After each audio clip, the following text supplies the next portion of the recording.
Assalamualaikum warahmatullahi wabarakatuh. Perkenalkan, nama saya Tarisa dengan NIM 1810201057, kelas PGMI 2 2018, Fakultas Ilmu Tarbiyah dan Keguruan, jurusan Program Studi Pendidikan Guru Madrasah Ibtidaiyah.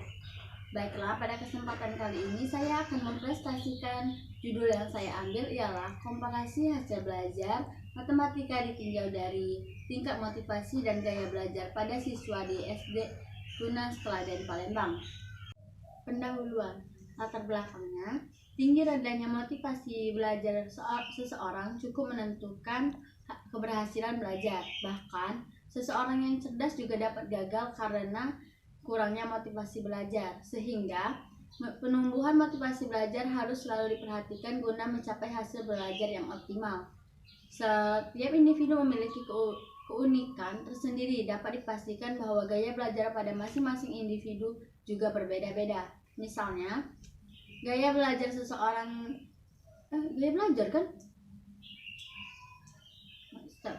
Pendahuluan. Latar belakangnya, tinggi rendahnya motivasi belajar seseorang cukup menentukan keberhasilan belajar. Bahkan seseorang yang cerdas juga dapat gagal karena kurangnya motivasi belajar. Sehingga penumbuhan motivasi belajar harus selalu diperhatikan guna mencapai hasil belajar yang optimal. Setiap individu memiliki keunikan tersendiri. Dapat dipastikan bahwa gaya belajar masing-masing individu juga berbeda-beda. Tingkat motivasi belajar siswa. Jika ada perbedaan hasil belajar matematika siswa dengan motivasi belajar tinggi dan rendah, maka tingkat motivasi belajar merupakan salah satu faktor mempengaruhi hasil belajar matematika. Ditinjau dari gaya belajar, siswa yang memiliki gaya belajar berbeda-beda mungkin juga memperoleh hasil belajar matematika yang berbeda-beda juga. Maka gaya belajar juga merupakan salah satu faktor yang mempengaruhi hasil belajar matematika siswa. Selain itu, peneliti juga ingin mengetahui apakah ada pengaruh antara tingkat motivasi dan gaya belajar matematika siswa terhadap hasil belajar. Dengan motivasi belajar yang tinggi, penggunaan gaya belajar yang tepat, hasil belajar matematika siswa diharapkan akan meningkat. Nah, selanjutnya identifikasi masalah. Ada dua yang saya ambil. Yang pertama, apakah gaya belajar berpengaruh terhadap prestasi belajar matematika? Yang kedua, apakah motivasi belajar berpengaruh terhadap prestasi belajar matematika? Selanjutnya, batasan masalah. Komparasi hasil belajar matematika ditinjau dari tingkat motivasi dan gaya belajar pada siswa SD Tunas Teladan Palembang. Rumusan masalah. Adakah perbedaan yang signifikan hasil belajar matematika ditinjau dari tingkat motivasi belajar siswa di SD Tunas Teladan Palembang? Tujuan penelitian, mengetahui perbedaan yang signifikan hasil belajar matematika ditinjau dari tingkat motivasi belajar siswa di SD Tunas Teladan Palembang. Selanjutnya ialah manfaat penelitian. Bagi guru, memberikan bahan pertimbangan dalam pembelajaran sehingga pembelajaran dapat disesuaikan dengan kecenderungan gaya belajar yang dimiliki siswa. Yang kedua, bagi sekolah, memberikan informasi dalam upaya meningkatkan hasil belajar matematika siswa. Selanjutnya ialah landasan teori. Yang pertama itu komparasi.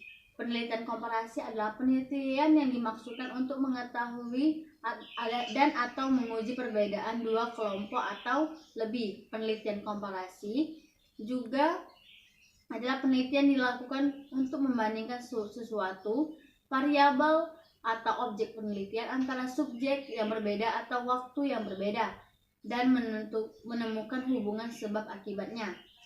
Selanjutnya, belajar. Belajar adalah kegiatan yang mengubah tingkah laku melalui latihan dan pengalaman sehingga menjadi lebih baik sebagai hasil dari penguatan yang dilandasi untuk mencapai tujuan.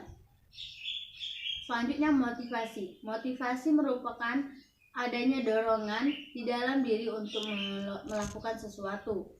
Nah, menurut KBBI, Kamus Besar Bahasa Indonesia, motivasi adalah dorongan yang timbul pada diri seseorang secara sadar atau tidak sadar untuk melakukan sesuatu tingkatan dengan tujuan tertentu. Motivasi belajar. Motivasi pembelajaran adalah daya penggerak diri dalam diri individu dan untuk melakukan kegiatan belajar untuk menambah pengetahuan dan keterampilan dan pengalaman serta pengalaman. Selanjutnya, definisi motivasi ialah motivasi mewakili proses-proses psikologikal yang menyebabkan timbulnya, diarahkannya, dan terjadinya persistensi kegiatan sukarela yang diarahkan ke tujuan tertentu. Selanjutnya, gaya belajar. Gaya belajar merupakan suatu proses gerak laku, penghayatan, serta kecenderungan seseorang pelajar mempelajari atau memperoleh serta ilmu dengan cara tersendirinya. Selanjutnya, metode penelitian. Nah, dalam penelitian ini saya ambil penelitian dilaksanakan di sekolah SD Tunas Teladan Palembang, Jalan Perumahan PNS Pemkot Kota Palembang, Sumatera Selatan. Metode penelitian dan jenis penelitian. Dalam penelitian ini, metode yang saya gunakan ialah metode survei. Metode survei artinya suatu metode yang bertujuan mengumpulkan data untuk dianalisis, diinterpretasikan, dilaporkan sesuai dengan fakta-fakta yang penting yang berhubungan dengan aspek-aspek tertentu.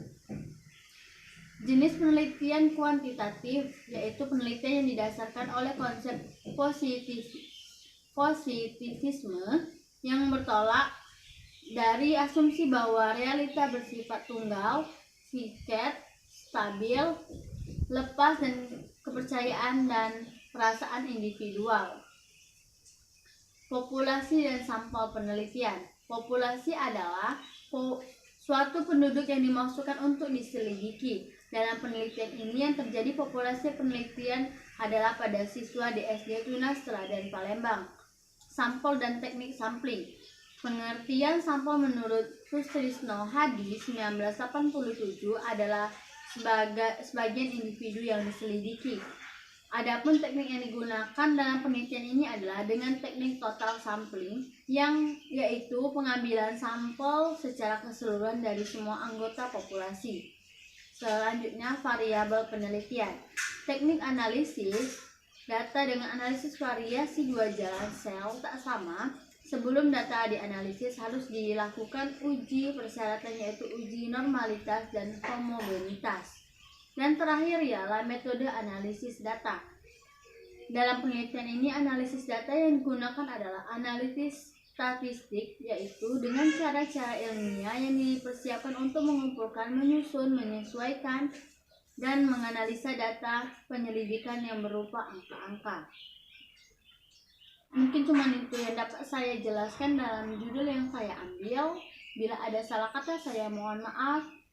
Kepada Allah saya mohon ampun. Wabillahi taufiq wal hidayah. Wassalamualaikum warahmatullahi wabarakatuh.